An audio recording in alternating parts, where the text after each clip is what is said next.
Hey, everybody, welcome back to the Energy MD podcast, where we help you resolve your chronic fatigue, ME/CFS, long COVID, and mast cell activation syndrome so that you can live the life you want. So, really excited about our talk today. We're going to be speaking with Lotus McClatchie, all about how knowing yourself can really empower you on your healing journey. And then we're also going to talk a little bit about how cannabis can help you with any pain that you're having, and then also Mhm, help you to know yourself as well. So let's learn a little mhm, bit about Lotus. So Lotus mhm, McClatchie is a healer and therapist, spiritual counselor, meditation and mindfulness teacher, breathwork facilitator, and integration coach. With over 20 years of experience, she's committed to helping people heal, awaken, and find inner peace and find peace in their lives. She mhm, helps people heal through inner child work, nervous system regulation, present moment awareness, and abiding movement and breath practices.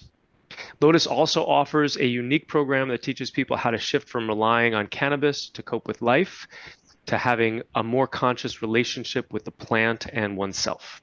She is the mhm. founder of Many Mindful Moments, offers in-person and online sessions through her private practice in Sedona, Arizona, and spiritual retreats and intensives worldwide. Lotus, thanks so much for joining me today. Mhm. Absolutely. Thank you so much for having me. Yeah, it's an honor to be here. So, getting to know oneself, that's a little bit nebulous. Maybe people listening or watching this right now aren't entirely sure what that means. So, what does that mean? That's a great question. Yeah, I think for most of my life, I had no idea who I was. And it was really through the pain that I encountered in my own experience that I started to have a little bit more curiosity about why things were happening to me and arising in my life. And that's what I see so much with my clients as well, as there begins to be this question of why. And and there's kind of two ways to look at it. Sometimes we look at it like, why is this happening to me? And it leads to a place of feeling a little bit more hopeless, like it just doesn't feel fair, the struggles and the pain that we experience. But if we start to ask why from a different perspective, from a perspective of just curiosity and trying to understand better, where does this come from? It can actually be a source of empowerment and having that more information. And so, for instance, if someone is raised in a family like mine was, where we didn't really understand what emotions were or how to have healthy relationships within the family. And so the pattern that I was raised in is that we would avoid feelings at all costs and stuff them down inside, where they then end up just living inside one's body and causing physical health ailments in the future. At least that was my own personal experience. And so um, by beginning to look back and realize, oh, these family patterns actually impact me later in my life, and understanding how that works, then there's room for addressing those things. So, for instance, learning how to feel emotions, learning how to express emotions, learning how to release those things that are stuck inside of the body and shift that energy into something that's more beneficial. So, it's really this process of examining our lives from a lens of trying to understand better what our roots are and how they impact us, or what our choices are and how those impact us.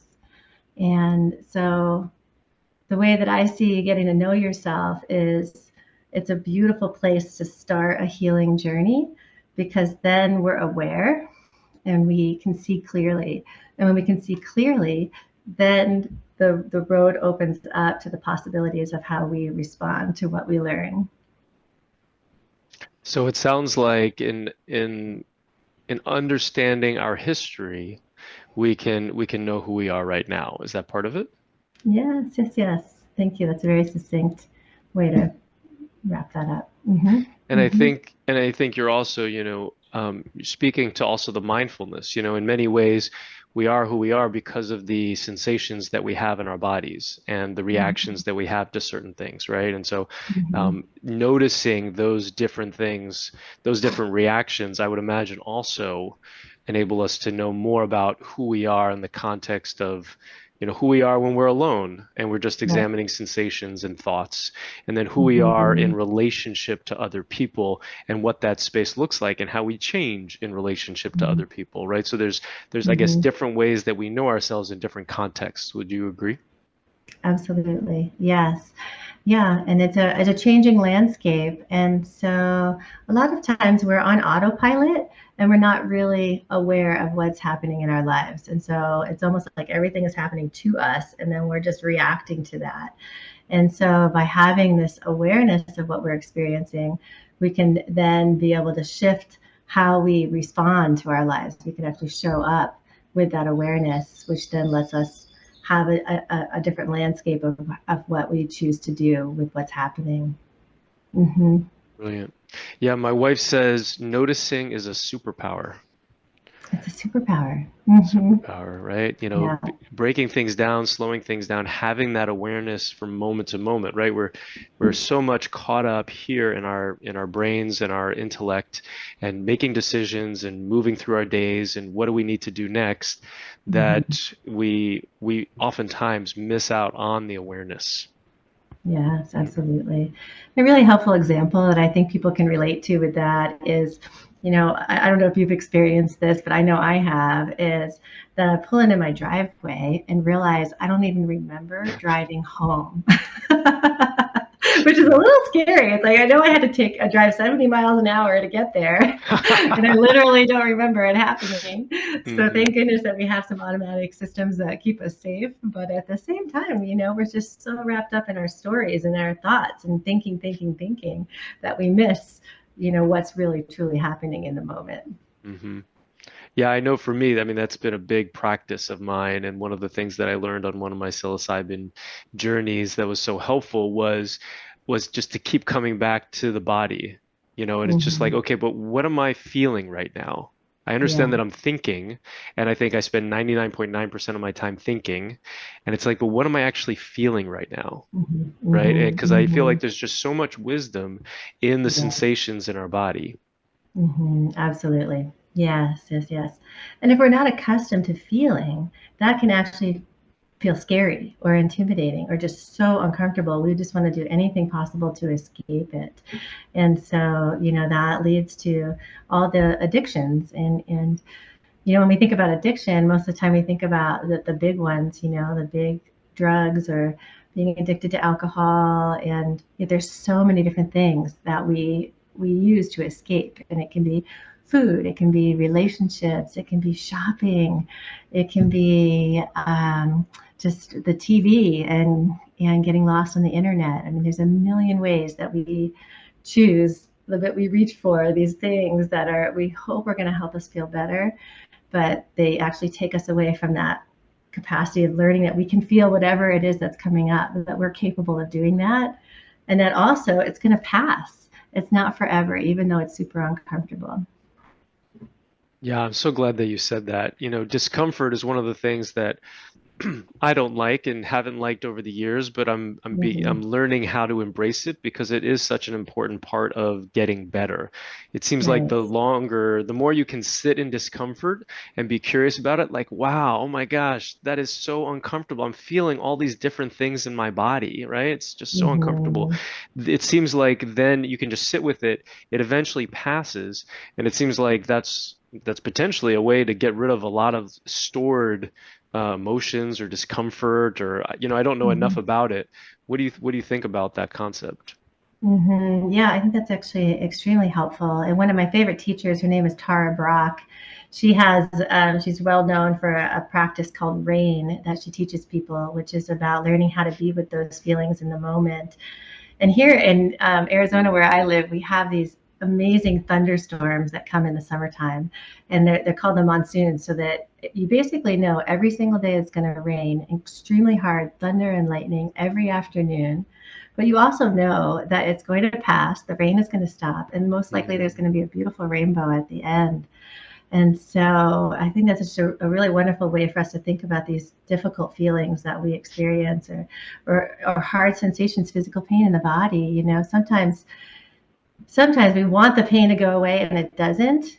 And so that just leads to, more doubt and that, again, that feeling of hopelessness. But if we can begin to look at that pain, even if it's ongoing, with a new lens and new eyes, then it can really shift things.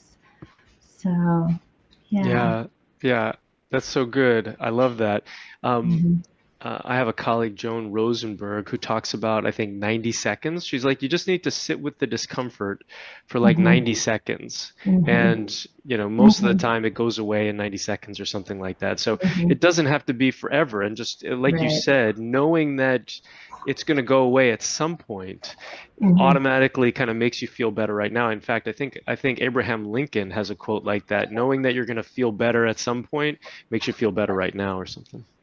Yeah, absolutely. And it's so interesting too, because part of mindfulness, it's like a training of the mind, right? And so we're so accustomed to focusing on what's not working and what's wrong that we don't really recognize when things are going well. And so that's also a part of this like healing journey and process, is actually recognizing, oh, it did pass. Oh, I'm actually having an amazing moment right now. Nothing's wrong. I feel good. And we forget to actually celebrate that and to drink it in as evidence that life has a whole array of experience. Yeah, and you're referring to gratitude, like what's going Mm-hmm. well, and reprogramming our brains. It's such an important part, something that we teach in our program as well. One of the things you also mentioned that I want to touch on when you were talking about, you know, asking questions, like why is this happening to me? And Mm-hmm. just the power of asking a better question, like Mm-hmm. you talked about curiosity. I can't remember the question that you said, but do you have some examples of like some better questions that people can be asking Mm-hmm. themselves that are actually going to give them better answers that are going to be more empowering? Yes, absolutely. And I think curiosity is like a beautiful word to have, like it's an encompassing, like overarching lens. And to almost think about it like we're scientists and we're just observing and trying to learn about something with this objective lens. And so we can just look at like, what are the physical sensations that I'm experiencing in my body right now? What are my thoughts? What are the underlying beliefs that I have about various aspects of my life, my marriage, my job, my relationship to money, my relationship to feelings. So rather, why is kind of a tricky question, but if you say what, I think that there could be a lot more really helpful objective information that we can work with. And then there's also the tone. If you are going to ask a why question, why is this happening? There's kind of and this is a loaded word, victim, but I think in a way, victim consciousness is something that's important to learn about. Why is this happening to me? That keeps me in a place of like, I have no power, no say, and no control. But if we just change the tone of the why to like, huh, why is this happening to me? We can actually bring a sense of that curiosity to the question too. It's like, oh, well, let me look at this. Let me look at the food that I'm eating. Let me look at how much sleep I get. Let me see if I'm moving my body. Let me see if I'm thinking the same thoughts again and again every day and believing them to be true. So there's an array of different ways that we can begin to examine our life. Once again, like having that life where you actually see yourself and know yourself. And um, and so examining like, how do I live my life is another wonderful question. How do I live my life? How do I choose to spend my time? Who do I surround myself with? What conversations am I having? Um, what do I do to lift my spirits? What do I do that might bring my spirits down? So, yeah, there's an array of different questions. And I think if we just bring it from the lens of curiosity instead of the lens of um, that program that keeps us in a place where we don't feel like we have any agency to change our lives.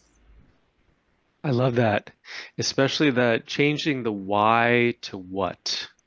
Mm-hmm. That is really powerful because I mean, why is this happening to me becomes, what is happening to me?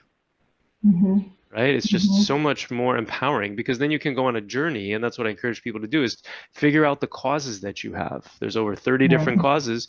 Figure out the 20 plus causes that you have, right? Mm-hmm. Mm-hmm. So, yeah, I just love that. That's so good.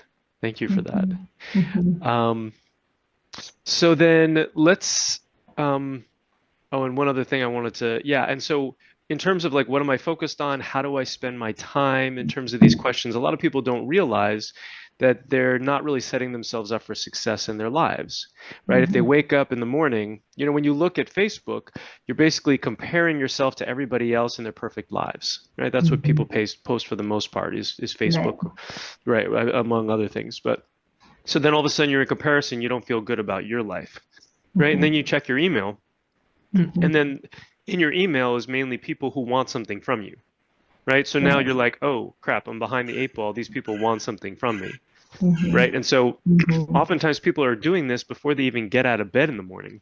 Right. And so then all of a sudden you start your day and you're already in Yes. comparison, you're feeling badly about yourself, Right. right? And Mm-hmm. then you feel like that there's an urgency that you're not getting enough done, right? Right. So it's just really Mm-hmm. important to like how what are these choices, breaking these Mm-hmm. things down, and what are these choices that we're making and how we're spending our time, and are Yes. we spending our time with people who make us feel good, who are Mm-hmm. supportive of what we're doing, right? Or who tear Right. us down? Mm-hmm. So really great Mm-hmm. questions. Thank you. Yeah. Yes, absolutely. And it's like, what am I choosing to do with my time, and then how does that make me feel, right? So that's one of the things that you just shared. So, yes, if I'm checking my email, then I feel less than, and so being able to connect the behavior with the feeling that comes with it. Right. Hmm. And then sitting with the discomfort, Right. Yeah. right? And being Yeah. like, and having that awareness and being like, oh, maybe I'm going to make a different choice tomorrow, or maybe Hmm. I'm going to take those apps off my phone, or whatever it is. And then being able to sit with the discomfort that comes with it instead of Hmm. racing for something that's going to potentially numb it because it feels better. Right. Right. Yes. You know? Hmm. And so, and this, for people who have discomfort focusing on the mental and emotional, are more comfortable doing the physical, they might consider some of this stuff like woo-woo. Right. But this Hmm. is all based in science, right? I'm familiar with the Yeah. research on gratitude and asking better questions. I mean, there's been studies at Harvard, and I Hmm. mean, can you Hmm. speak a little bit to that and how this is really grounded in science? Yes, absolutely. That's a really good point, and you know that those are definitely my roots too. I definitely was a very science-based person for a very long time, and then I realized that there's a segue where the two can come together. But mindfulness, I think, is a really beautiful way of understanding that, because it's so practical. These things are very measurable, um, and you can feel the science for yourself. So mindfulness comes from the teachings of the Buddha, from ancient traditions. But one of the things that he said is that see for yourself. And I loved that. I felt that was a very liberating piece for someone. So you can read in a book, you can read a study, and the study will say, this works. But then try it for yourself and see for yourself that it can work for you. And I feel like that's a really beautiful way of empowering people to find their own way on their healing journey. So, Mhm. so that being said, science is also reassuring, because you can know, like, okay, this has been studied, this is very concrete, very practical, and I can trust it. And I think that people really want to be able to feel that they can trust the things that are being recommended to them.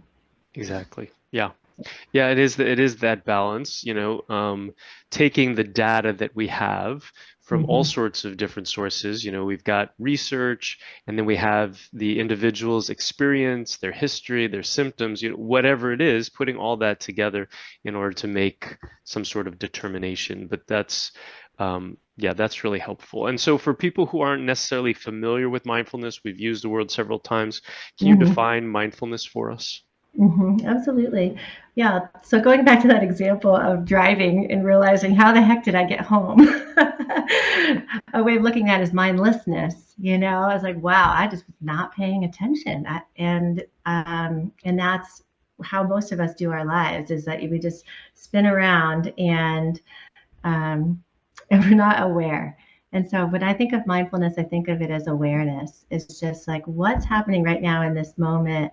What can I see? What can I touch? What can I feel? What can I taste? Just coming down to those basic senses of the body. And what am I thinking? What are the emotions that might be coming up? So it's actually just very practical, observant, and present moment awareness. So oftentimes we're worrying about the future, or we're caught in the past, and that's where the mind wants to be, or we're creating a big story about what's happening in the moment. And so if we can just come back to the breath and come back to the body, and open our awareness to like what's actually happening in this moment, that's where our true life is. That's where everything happens, and even though we aren't present for it. So we actually can feel our hands on the steering wheel. We can notice the speed that you're driving in the car. Is the window down? Is the window up? Are you listening to music? So you can there's so much happening when you're driving. And so all you have to do is ask yourself that question. What does it feel like to drive my car right now? And can I just be right here? Even if it's just 10 seconds of mindfulness, 10 seconds of presence, it breaks up the constant barrage of thinking that you described, So we can just begin to sprinkle little moments of awareness into our day and create so much more freedom and spaciousness in our experience. And that alone can alleviate the suffering that so many people feel. Mm-hmm. That's so good. What is actually happening in this moment right now?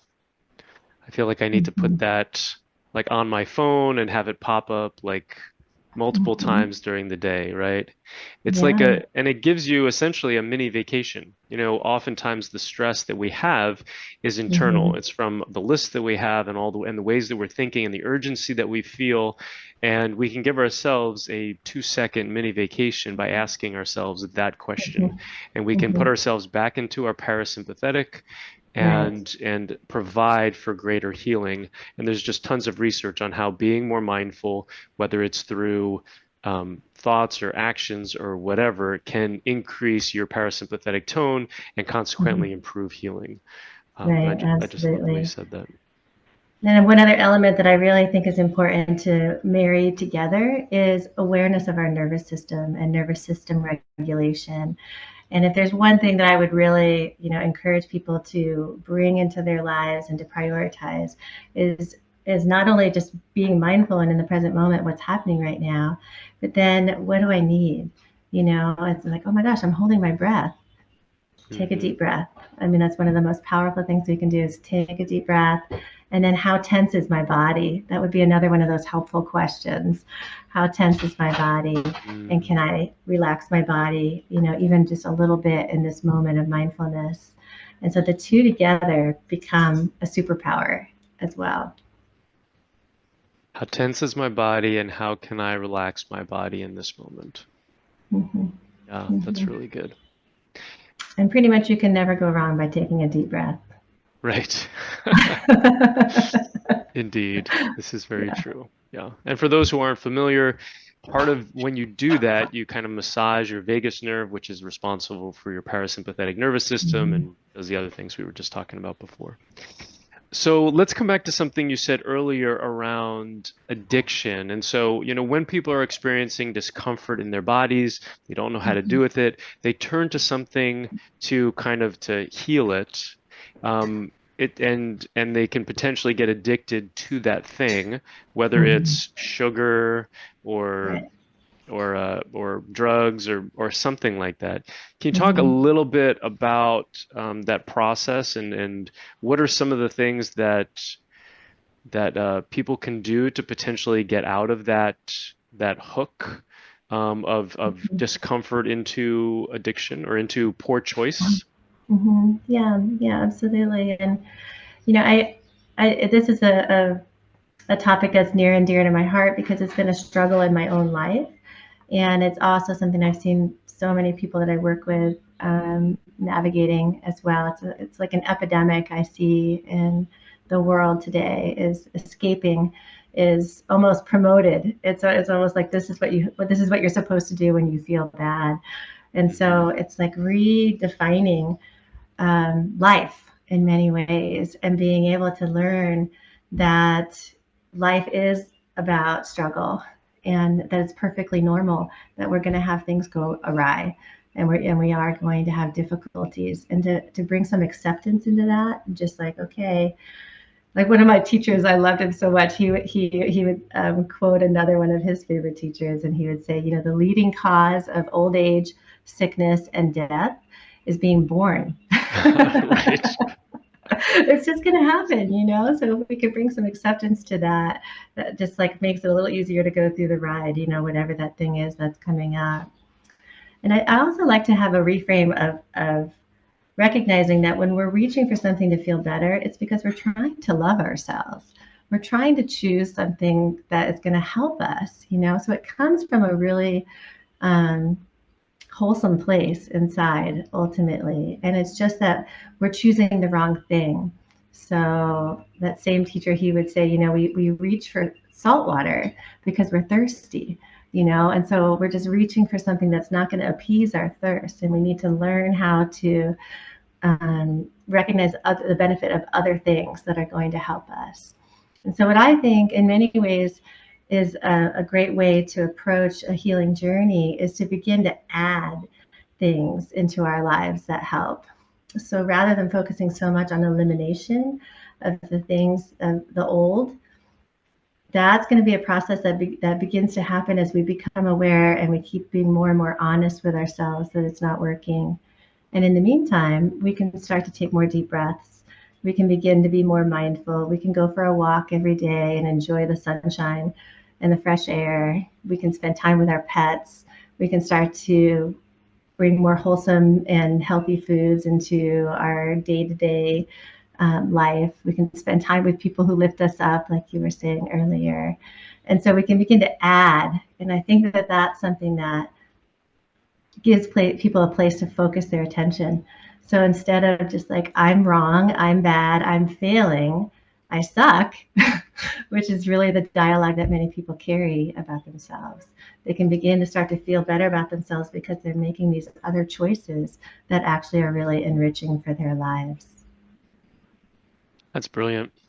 Yeah, I think Tony Robbins says, where focus goes, energy flows, or something, you Mm-hmm. know, and essentially Mm-hmm. you're replacing one action with another. If you spend more time doing these good actions, inherently you're going to make better choices. Like you're going to Mm-hmm. retrain your nervous system and retrain your brain, and then you'll be like, oh, actually, I don't have to reach for that because I have better practices and better choices. Mm-hmm. Mm-hmm.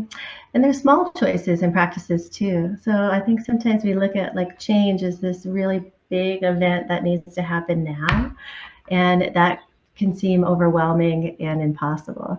But if we're just making small little changes, sprinkling in some new things, it's subtle, but it also is effective. And it's one of those things where you kind of look back over your shoulder and realize, wow, look how far I came.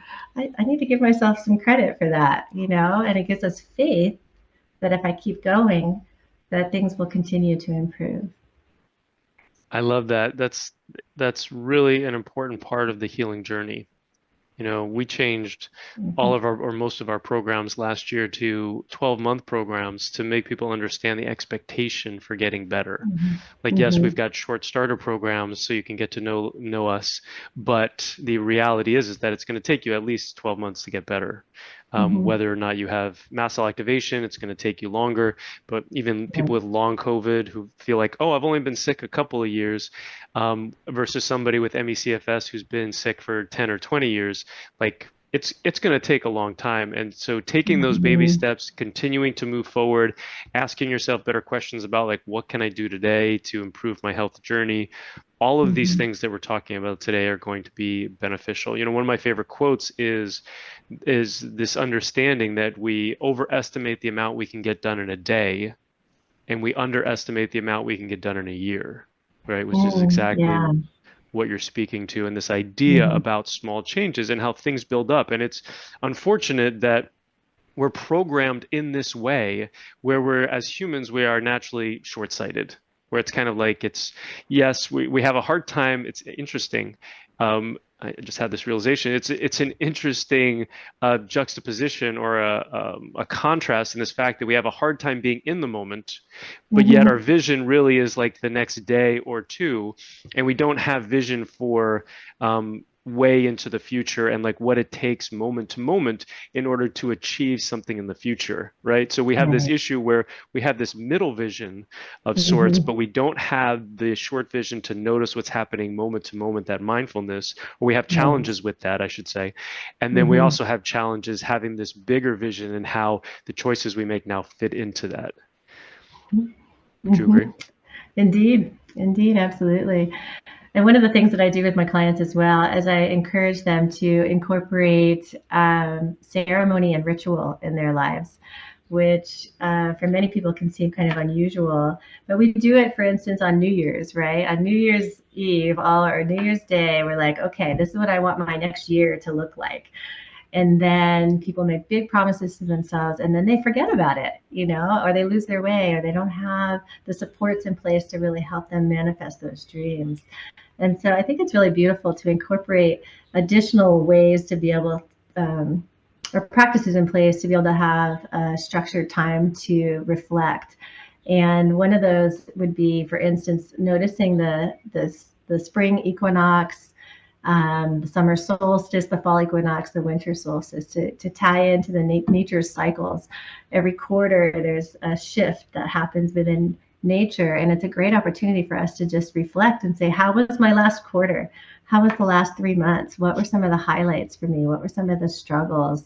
What did I learn from that? What do I want to celebrate? And what do I want to release or let go of? And maybe even, so I'm a big nature girl. I'm such a big proponent. And so, for some people, they might have access to building a campfire or a fire in their backyard. They can write down all of the things that they're ready to let go of and burn it. And then that way they're creating the spaciousness for the next quarter, the next 3 months, where they can envision again, what do I want to have happen, and keep the focus kind of smaller, because sometimes the year feels a little bit too big, but breaking it into parts can be beneficial. Hmm. This is reminding me that I have to come back to my journaling exercise, my journaling process, because I think feel like that will enable me to kind of do these things that you're talking about, which are so powerful. Thank you. Mm-hmm. Yeah, yeah. So before we adjourn, I do want to talk a little bit about your conscious cannabis journeys and kind of like how this fits into getting to know Mm-hmm. yourself and empowering people for healing. Yeah, thank you for bringing that forward. So this is really my new dream and passion project, because I realize that so many people are connecting with this plant medicine, but there's no real guidebook for how to do that well. And there is a way to do it well. And so that's really the process that I walk people through, is how to once again bring that awareness and to ask themselves, if they're already connecting with the plant, well, what is that relationship like?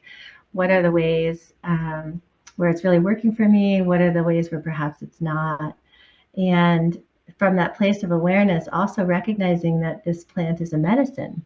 And so, culturally, people speak about it more like it's referred to as weed, or pot. And there's kind of this culture of like, this is a way I can party or have fun and let loose. And the medicine does help people connect to a place of joy and fun and laughter. But there's so much more that it provides, and from like a scientific basis for pain management, there's ways that there's elements of this medicine that can be focused on and harvested, and combinations of the medicine together to help alleviate physical pain in the body.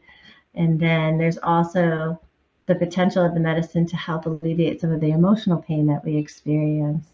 So it's a little bit of a dance. There's a fine line, I think, between, like we had spoken earlier about learning how to be present with what we're feeling, and also being able to come to the medicine and say, can you please help me in this moment with this struggle, with this difficulty? Is there a teaching that I can receive from it? And so I can kind of go on and on, the benefits of the medicine, um, how So, it functions. Oh, please go ahead. well, I was going to say, who would be a good fit? I know you do the one-on-one coaching.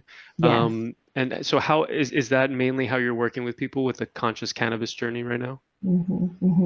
Yeah, so people who would be a good fit are ones who are curious about how to, when I think about like the ones that you're working with specifically, people who are wanting to leave behind or begin to reduce a dependence or a use of narcotic medications to manage their pain. And also people who are just, curious about other plant-based modalities to help them on their healing journeys. So it can be folks who are regular users. It can also be people who are curious about beginning a relationship with this medicine and are wondering what would be a good way to go about that. So I work with folks one-on-one, and then I also have a 8-week-long conscious cannabis program and an ongoing group for people who participate in that. Very nice. And so if somebody's got chronic pain, and it can be any kind of pain that persists, correct? Exactly. Yeah, pain is a big word, right? And so, it can be, those the chronic things that are with us every day. It can be just in the moment, a way of treating something that's temporary, and then also, working with that emotional pain that we often experience, or the pain within our mind. Mm-hmm. Excellent. Yeah, so if you're curious about exploring that with Lotus, I definitely encourage you to do so. And you can find her at manymindfulmoments.com. Is that right? Mm-hmm. Exactly. Yes. We'll definitely put those links in the show notes. Wonderful. And then you're also on Instagram. Where else can people find you and follow you? Yeah, so those would be the two main places. So my website, Many Mindful Moments, and then on Instagram, it's got a little bit of a different address, many.mindful.moments. And so that's a great way to keep up with my offerings and to learn a little bit more about this idea of the conscious cannabis program, because it's really unique and it's not really being discussed yet in the world. So that's a big part of the mission as well, is being able to educate people and to alleviate some of the stigma about the plant as well. There's a lot of secrecy, a lot of shame, a lot of guilt associated with it. And so all of this is my mission, is to help bring some light to that discussion. So Brilliant.